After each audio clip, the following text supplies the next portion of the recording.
CEDAWinLAW at 10 Downing Street to deliver our petitions.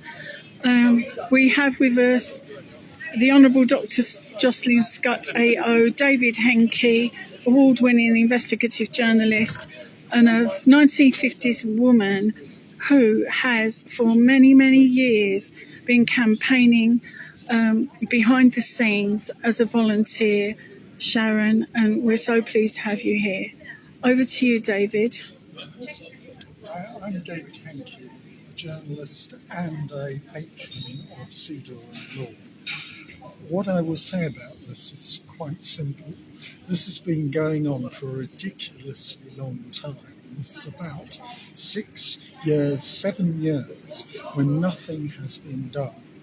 And these women, who are sadly gradually diminishing through old age and disease and other things, are being deprived of a chance to get pensions that they should have got in the first place through both maladministration and discrimination, having spent years actually not being able to build up a proper pension anyway in the first place.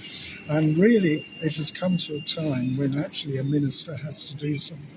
But he has to give a proper restitution for this money, because these women have waited far too long.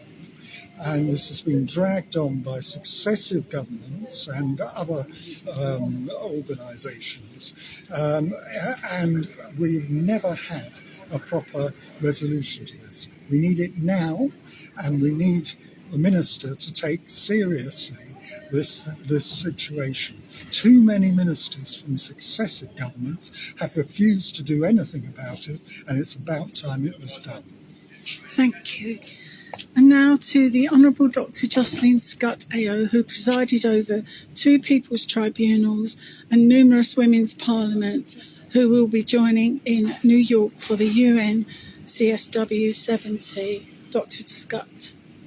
If there's anything that the 1950s women have learned over the time that they had suddenly thrust upon them the change to their pension age, retirement age, the state pension age, one thing that they've learned is the majority, that voices need to speak together, that unity is what gets eminent and proper solutions, that working together and teamwork are what will bring a positive result.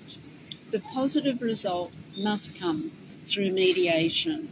Women need access to justice, and access to justice can be effected in this matter of dispute if the government comes to the table putting forward its proposed solution, and all the women who are 1950s women who are represented by many organisations, if they all come together with an agreed position so that they and the government can negotiate a fair and just outcome. Hear, hear.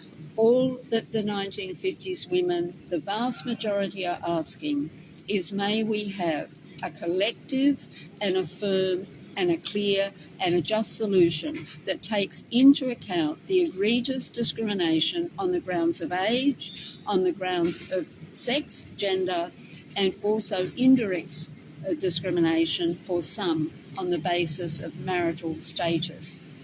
Though that must be taken into account, the whole package, as a holistic position that needs to be addressed by the government and needs to be factored in to the outcome that mediation can and should provide for justice to women. Thank you. And here's a Merry Christmas from Sharon to all 1950s women. Merry Christmas to all the 1950s women out there.